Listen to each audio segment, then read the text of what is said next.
Bwana Yesu asifiwe. Na wakaribisha katika neno la siku ya leo, na ninataka tuangalie jinsi Mkristo anafaa kuwa na jinsi Mkristo anafaa kusimama, especially wakati kama huu. Na unapoenda kusikia maneno haya ya siku ya leo, simama tena na ujitie nguvu. Hivyo ndivyo Mungu anataka ukue. Nasoma katika kitabu cha Luka chapter 8 verse 9 to 15. Neno la Bwana linasema hivi: wanafunzi wake wakamuuliza, maana yake ni nini mfano huo?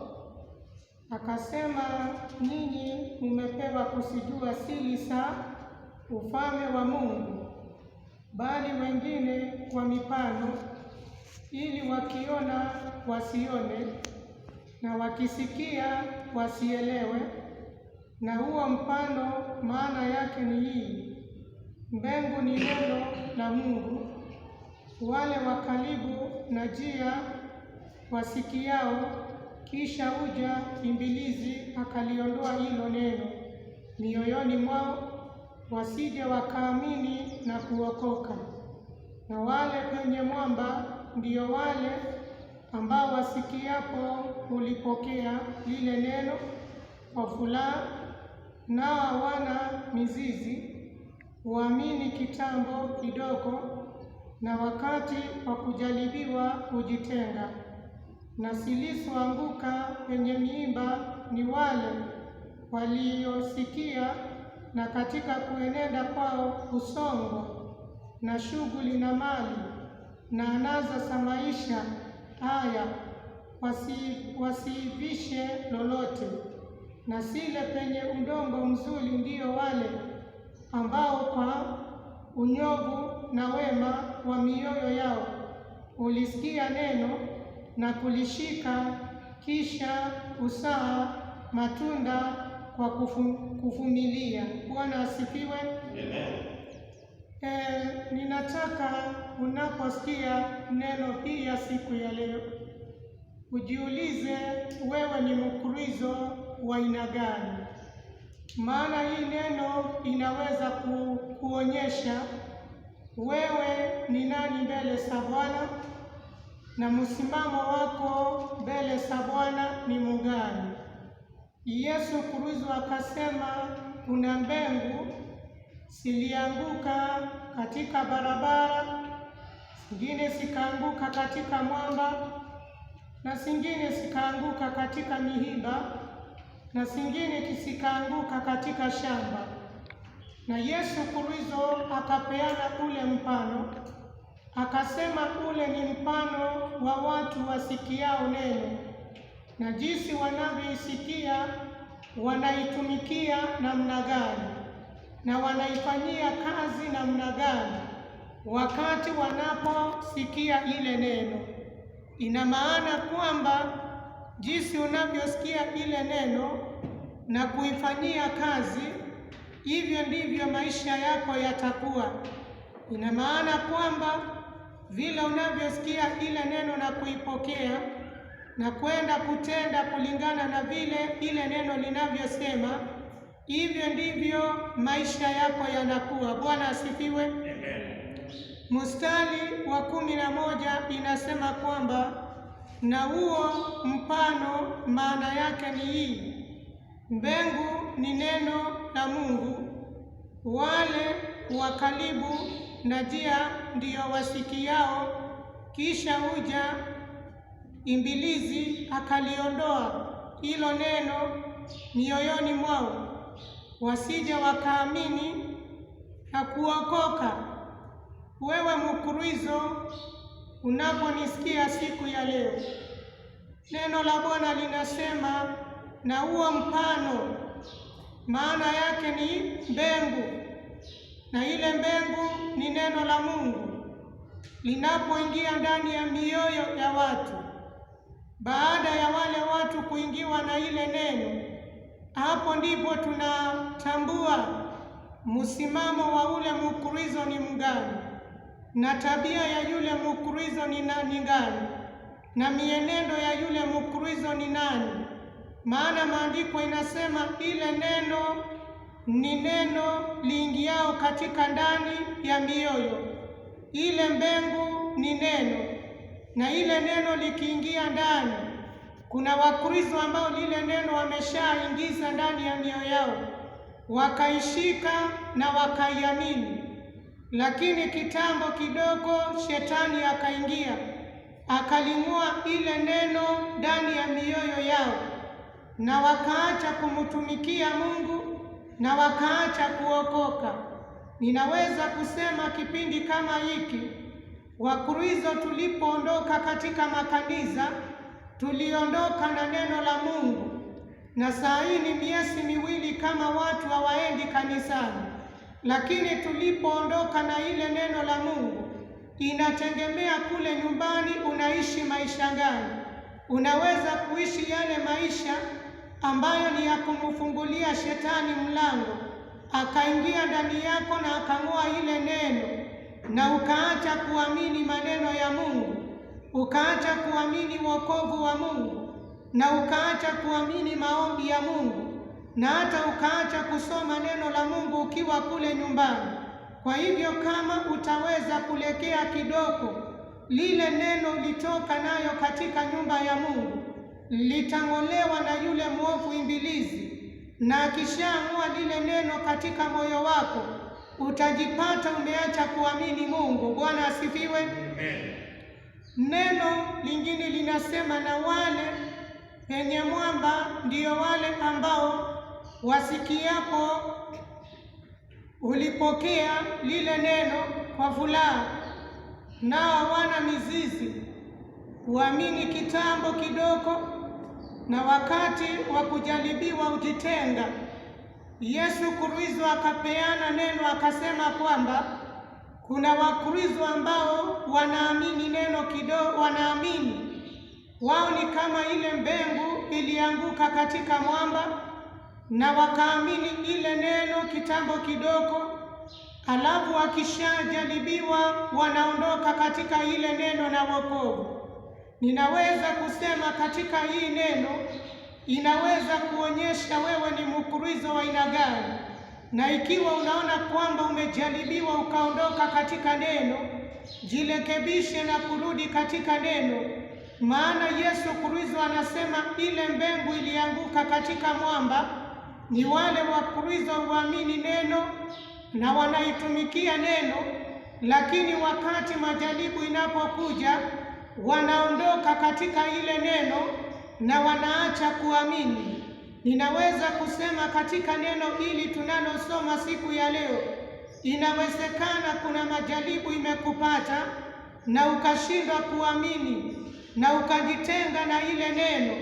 Kwa hivyo unapoangalia maisha yako, waidha uko nyumbani na waidha kuna mambo magumu unapitia, waidha unasongwa na mawazo, waidha uko na vikila nyingi kulingana na vile mambo imekuwa, angalia usijitenge na neno la Bwana, usijitenge na imani, na usijitenge na wokovu, na usijitenge na maombi, na ndani yako usifungukiwe hata kidogo. Maana mahali pale uliko hauna mtumishi wa kukutia moyo. Maybe umekaa kwa muda bila kwenda nyumbani mwa Bwana.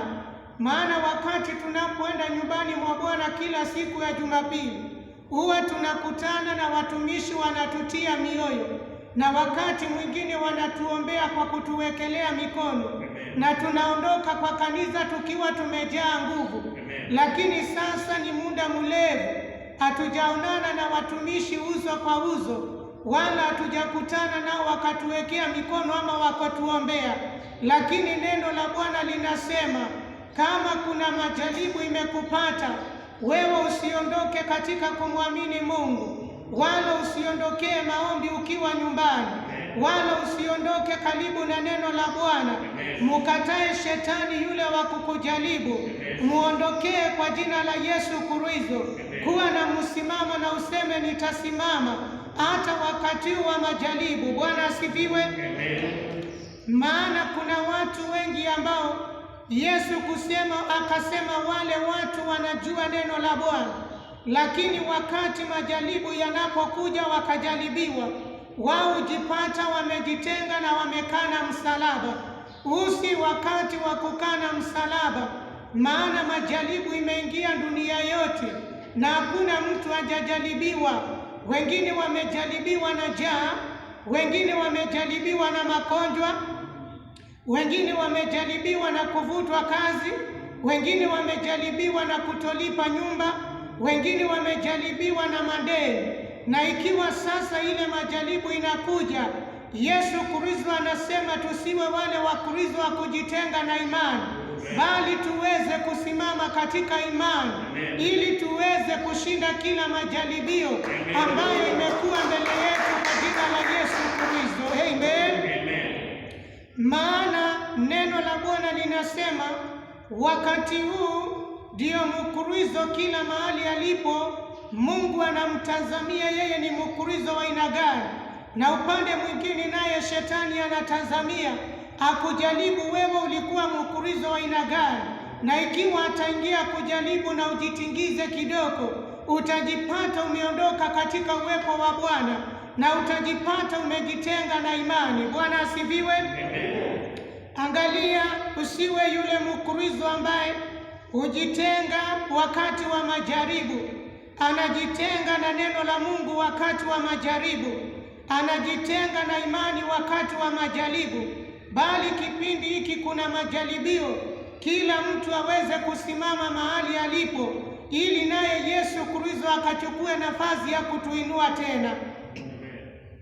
Mstari wa 14 inasema, na zilizoanguka penye miiba ni wale waliosikia, na katika kuenenda kwao usongwa na shughuli na mali na anasa za maisha haya, wasiifishe lolote. Bwana asifiwe.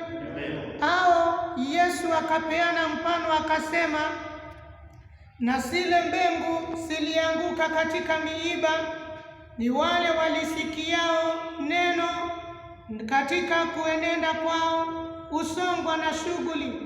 Yaani kuna watu ambao wako manyumbani na walilisikia lile neno, lakini wakati huu kwa maana watu wako nyumbani, wako nyumbani na hatuingii katika nyumba ya Bwana. Wengi waliposikia ile neno wakiondoka makanisani, hawana haja na neno tena kwa mioyo yao, na hawana haja tena kwa mawazo yao ya neno, na hata hawana haja tena kwa manyumba yao jioni hata kuchukua Biblia na kulisoma. Yesu Kristo akasema hao ni wale wasikiao neno, alafu wakishaondoka wanachukua na shughuli nyingi, na baadaye wanasahau na ile neno na wanaondoka katika neno la Bwana. Naweza kufikisha ujumbe huu nyinyi mkiwa manyumbani, mkiwa kule manyumbani, msisahau na neno la Bwana. Hata kama shughuli imewapata wa aina gani, hata kama ni shughuli ya kutafuta utakula nini na utakunywa nini, hata kama ni shughuli ya kutafuta kibarua, hata kama ni shughuli ya biashara zako, angalia lile neno lisije likasongana katika mawazo yako, ama angalia usije ukajaribiwa ukaondoka katika ile neno. Angalia mawazo yako yasiwe na shughuli ambazo ni za kufanya usahau na ile neno. Angalia usitekwe mateka na shughuli za dunia ukasahau na ile neno. Wengine katika manyumba, kwa maana hawana watu wa kuwatia nguvu kila wakati, wanaweza kutekwa mawazo na zile vitu vinawasunguka katika nyumba. Wengine wakapotelea katika luninga na njia ya kuona vipindi ambazo zisihusiana na neno la Bwana. Wengine wakapotelea katika redio na redio ambazo zisielete maneno isiyohusiana na neno la Bwana. Basi watu wakajipata wamejaa shughuli ambazo ni mambo yasiyohusiana na Bwana. Angalia neno la siku ya leo maandiko inasema wale mbegu zinafanana na watu, ama zinafanana na ile mbegu ilianguka katika miiba, au ni watu wamejaa shughuli na neno la Bwana limeondoka ndani yao, hawana tafakari tena na wakumbuki tena, na hata Biblia sawa hujui kule waliweka, maana wamepatwa na shughuli za dunia, wamepatwa na shughuli za kazi, wamepatwa na shughuli za biashara, wamepatwa na shughuli ya runinga na maredio, wamepatwa na shughuli za watoto wao kulea. Lakini pamoja na ile shughuli, lazima ndani yetu kuwe na nafasi ya neno la Bwana katika mioyo yetu. Lazima ndani ya nyumba zetu kuwe na nafasi ya neno la Bwana. Lazima ndani ya wale watoto tunawatumikia na tunawatafutia, ndani ya watoto kuwe na nafasi ya neno la Bwana. Ndani ya biashara yako kuwe na nafasi ya neno la Bwana. Ndani ya ile kazi unaenda kuwe na nafasi ya neno la Bwana. Ndani ya marafiki wale uko nao kuwe na nafasi ya neno la Bwana kati yako na marafiki. Hivyo ndivyo wewe utatambulikana wewe ni Mkristo wa aina gani mbele ya kiti cha Mungu, na wewe utatambulikana hata ulimwengu wewe ni Mkristo wa aina gani. Amen. Ninaangalia maandiko inasema nyakati za mwisho shughuli zitakuwa nyingi, na watu wataisahau ile neno la Bwana na watasahau Mungu, kwa maana shughuli zitaongezeka na mambo yataongezeka, na hata Biblia inasema na la zitaongezeka.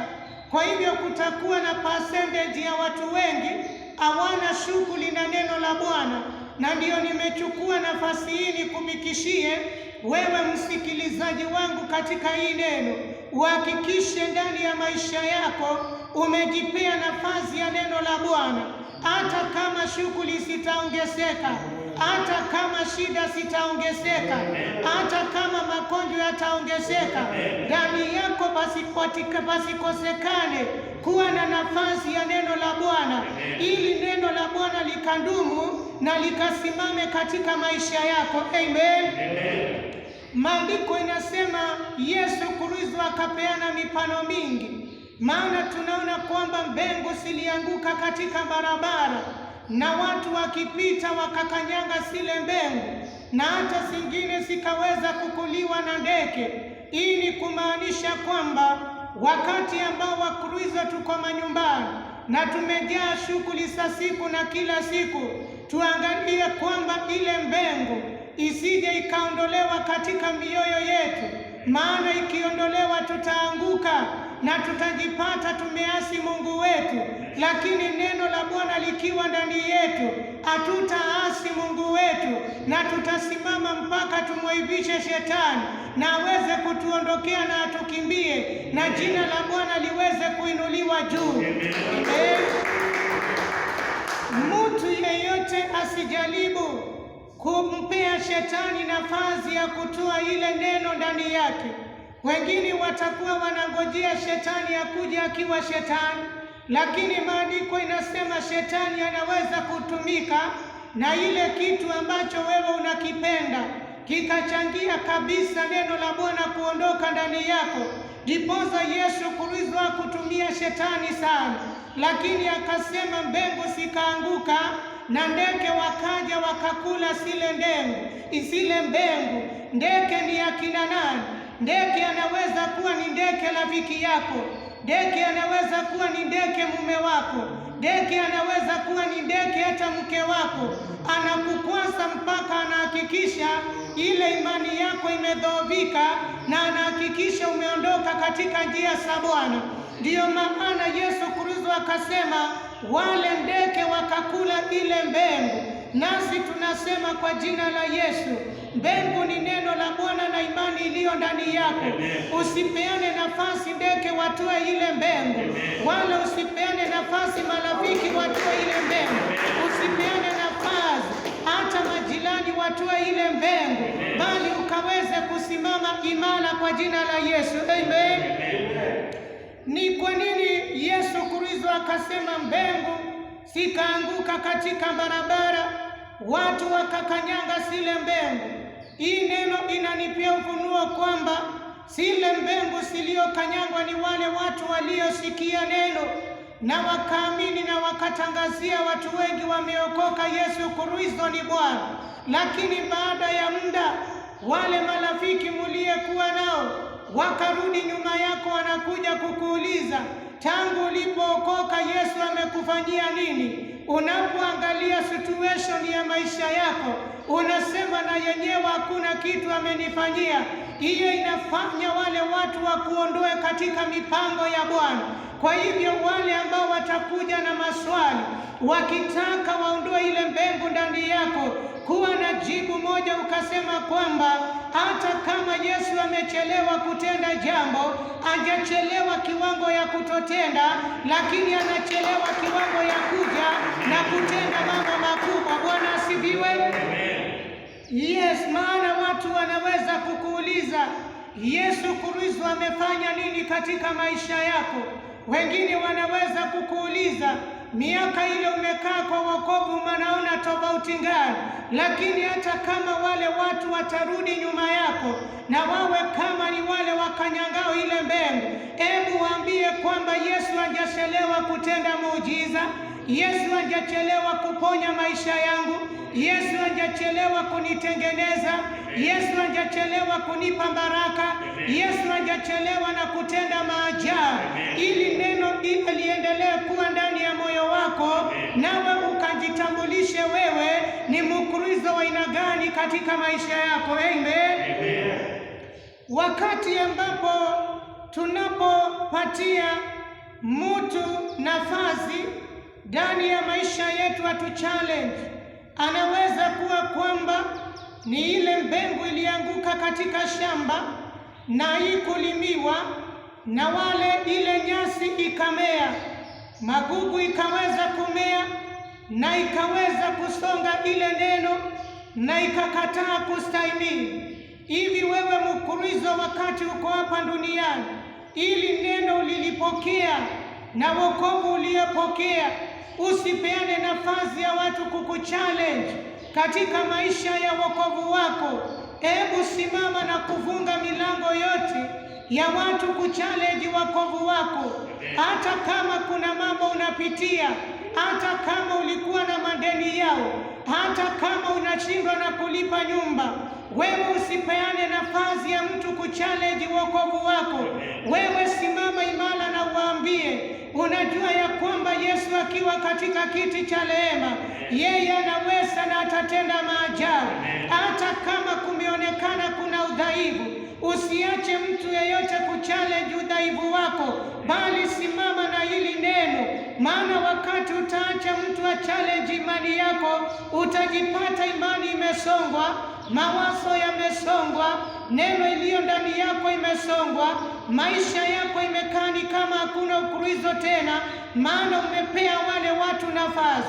Funga nafasi za watu kuchallenge wewe, na hata ukikutana nao waambie umeokoka na Yesu Kristo ni Bwana, na hakuna wakati utaacha neno la Bwana katika jina la Yesu Kristo. Amen. Yesu Kristo akaendelea kunena na mfano na akawa anasema kwamba hakuna mtu ambaye akiisha wacha taa huivunika kwa chombo au kuiweka mvunguni, bali huiweka juu ya kiango ili waingiao wapate kuona nuru yake. Bwana asifiwe. Yesu Kristo akapeana mfano akasema kwamba kuna mtu awakishaye taa na kuiweka chini ya meza, bali akiwakisha taa anaweka juu ya meza. Hii ni kwamba wewe unayenisikiliza ukiwa manyumbani, neno la Bwana liendelee kung'aa ndani yako. Usije ukanyamasia wokovu, na usije ukashindwa kutoa ushuhuda wa Yesu Kristo, na usije ukashindwa kunena neno la Bwana, bali neno la Bwana linasema wewe uliyejua hili neno na ambao likaingia ndani ya moyo wako, endelea kuliangaza kila mahali. angaza manyumbani, angaza kwa barabara, angaza kazini, angaza kwa biashara, angaza kila mahali, ili ijulikane wewe umeokoka, na ijulikane wewe uko na msimamo, na ujulikane hata tarumbeta likilia, wewe utaenda mbinguni kwa jina la Yesu Kristo. Nataka nijulishe watu ya kwamba kuna watu ambao tangu makanisa ifungwe, huenda tarumbeta likalia siku ya leo, wataenda mbinguni. Yesu Kristo akija atakuta wameshamba backslide. Wengine watasema ona makanisa imefungwa, wengine watasema tukutani kwa ushirika, wengine watasema kwamba shida imekuwa mingi, wengine watajipata wamenaswa na mambo ya dunia, na wengine watajipata ndani yao wako empty, hakuna imani na hakuna tumaini na hakuna kumtegemea Bwana. Lakini ninasema kwa jina la Yesu Kristo, sasa ndani yako jua, tukiwa hapa duniani majaribu ni lazima, na majaribu ndiyo njia ya kututengeneza. Majaribu ndiyo mtihani yetu ndani ya Wakristo. Majaribu ndiyo safari ya kwenda mbinguni.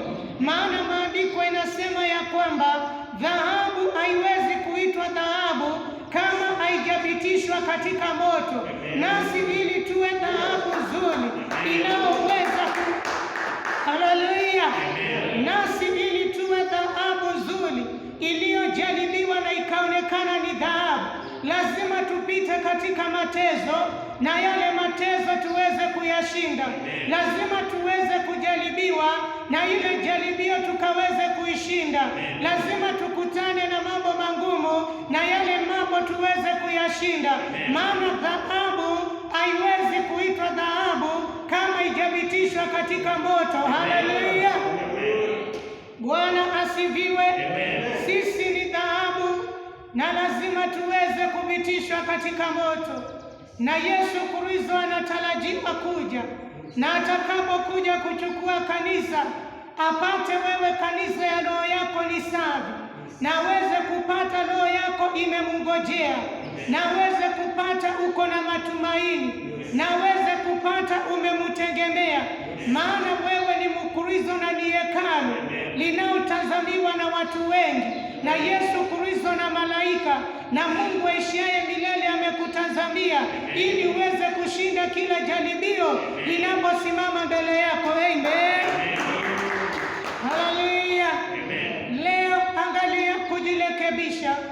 Kama umesikia neno la siku ya leo, jirekebishe wewe ni nani, na ikiwa neno limekunguza mahali kulikuwa na udhaifu, ondoa ule udhaifu. Kama neno lilikuwa limeondoka ndani yako, neno hilo ukalitafute uweze kusimama tena. Kama ulikuwa na shughuli zikakupata kiwango ya kutoomba, achana na shughuli mingi zile zinaiba ile neno la Bwana ndani yako. Patia neno la maombi ndani yako ili uweze kukaribiana na Mungu, na uweze kukaribiana na Roho, na uweze kukaribiana na wokovu tena. Bwana asifiwe. Watu waliotutangulia pamoja na Yesu Kristo, kama neno la Mungu alikuwa ndani yake, angeshinda yale mambo ambayo alipitia. Maana tunaona Yesu Kristo alijaribiwa kiwango ya kusimia.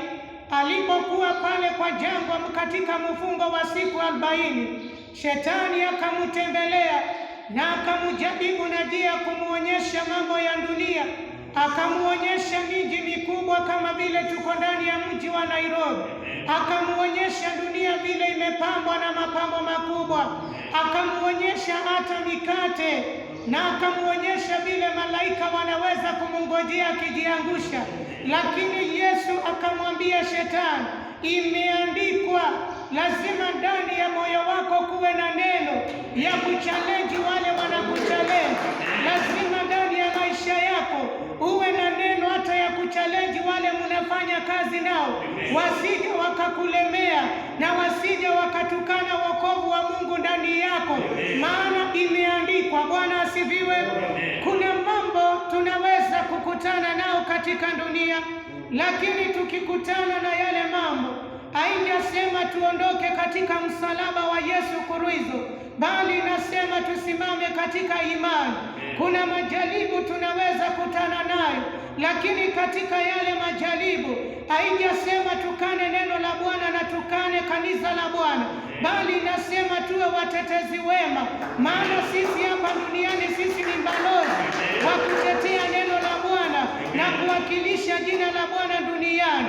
Hivi ni kusema tukiwa kule nyumbani tuendelee kuwakilisha jina la Bwana, tuendelee kunena habari ya neno la Bwana, tuendelee kunena habari ya maombi, tuendelee kumwaibisha shetani na kazi yake, maana sisi hapa duniani sisi ni mabalozi na tumekuja kuwakilisha neno la Bwana hapa duniani. Na tunapokaa duniani, Wakristo tusikae duniani kama ni kwetu, tujue kwamba hapa sio kwetu, kwetu ni mbinguni. Na wakati tunatazamia kwenda mbinguni, haleluya, wakati tunatazamia kwenda mbinguni, tujue ya kwamba kuna majaribu, na sisi ni ambassadors of Jesus Christ, amen. Na yale mambo tunakutana nayo, tusije tukamwaibisha Yesu Kristo, wala tusije tukamwondokea Yesu Kristo. Hata katika hali imekuwa ngumu, tuendelee kusema Yesu Kristo ni Bwana. Mambo ambayo tumekutana nayo haijapita yale mambo ambao mitume walikutana nao. Wengine wakaingia katika mapipa ya mafuta, lakini walitokea wakisema Yesu ni Bwana. Wengine wakaweza kukatwa vichwa vyao na misumeno, lakini walipokuwa wanakatwa waliendelea kusema Yesu ni Bwana. Wengine wakasulubishwa kama Yesu, lakini vichwa vikiwa vinaangalia chini, na wakati walisulubishwa waliendelea kusema Yesu ni Bwana. Wengine wakapikwa sana, lakini hawakukana msalaba wa Yesu Kristo. Katika yale mapiko walipatana nayo, waliendelea kusema Yesu ni Bwana. Hii ni neno ya kwamba siku ya leo naweze kutangaza msimamo, naweze kujitambua yeye ni nani katika ufalme wa Mungu. Na ikiwa utajitambua, shetani atakuonea mbali ya kuongope, mapepo itakuonea mbali kuongope, majaribu itakuonea mbali kuongope, na hata magonjwa yatakuonea mbali kuongope, maana wewe ni ambasada wa Yesu Kristo hapa duniani. Bwana asifiwe. Wewe ni ambasada wa Yesu Kristo hapa duniani. Wewe ni mwanafunzi wa Yesu Kristo hapa duniani. Na yale tunapitia, tujasema Wakristo wakupitia, walipitia na wakasimama. Ili kusema mbegu hii Yesu Kristo anazungumzia iwe ni mbegu ya kukaa katika neno la Bwana, iwe ni mbegu ya kuwakilisha wokovu duniani, iwe ni mbegu ambayo iko na nguvu. Hata kama mambo itakuwa magumu, ile neno lako lishindane na ile jaribio mpaka uweze kushinda kwa jina la Yesu, amen. Tumupe Bwana makofi mazito. Bwana asifiwe. Ninapoenda kuomba kwa ajili ya wewe uko nyumbani, angalia wewe ni ambassadors of Jesus Christ, amen. Wewe ni mwanafunzi, wewe ambaye ni mtumishi wa Bwana, wewe ambaye vijana mnanisikiliza, msianguke katika mabaya, wala kuanguka katika dhambi, wala kusongwa na mawazo mkaacha Mungu, wala kusongwa na mambo ya dunia mkaondoka katika imani. Lakini katika neno hii kuwa wewe ni taa na mwangaza wa kuonyesha wale wengine umesimama, na Yesu Kristo akija kuchukua kanisa utaenda pamoja naye kwa jina la Yesu, amen. Na tuweze kuomba. Wewe unayesikia neno hili, kombolewa katika hii neno, na ujue wewe ni ambasada wa Yesu, ujue wewe ni mwakilishi wa Mungu hapa duniani, na ujue wewe ni mwanafunzi, na ujue wewe umeitwa uweze kutangaza nuru ya Bwana na uangaze kwa kila mtu, wala si kufunika ule ushuhuda, amen. Tuombe. Baba wetu wa mbinguni, kwa jina lako Yesu Kristo, tunakuomba wewe uketie katika kiti cha rehema, Tunajua kwamba Mungu wetu, neno hili ni wewe ulipeana Yesu Kristo ukiwa hapa duniani, na ukapeana mifano ya mbegu, na zile mbegu ni neno ndani ya mioyo yetu. Yesu, ninaombea Wakristo wote duniani uendelee kusimama pamoja nao, neno lako likakolee mioyoni na mawazo, na neno lako likadumishwe katika maisha yao. Mungu, ninajua kuna majaribu katika dunia, bali ninakuomba watu wako waondoe katika majaribu. Wale wanapitia mambo mazito zaidi, Yesu Kristo, ninakuomba ukawaondolee ugumu wa maisha na uweze kuwabariki. Mungu wetu, tunakuomba kwa ajili ya taifa letu, utuondolee magonjwa na utuondolee majaribu, utuondolee njaa na utuondolee mauti, na kifo kimesababishwa na mvua nyingi inanyesha hapa Kenya. Yesu Kristo, ukatuondolee.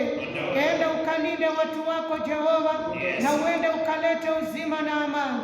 Wape chakula ya kukula na ya kukunywa, hata mavazi ukawapee. Na ni kwa jina lako Yesu tumeomba na kuamini. Amen.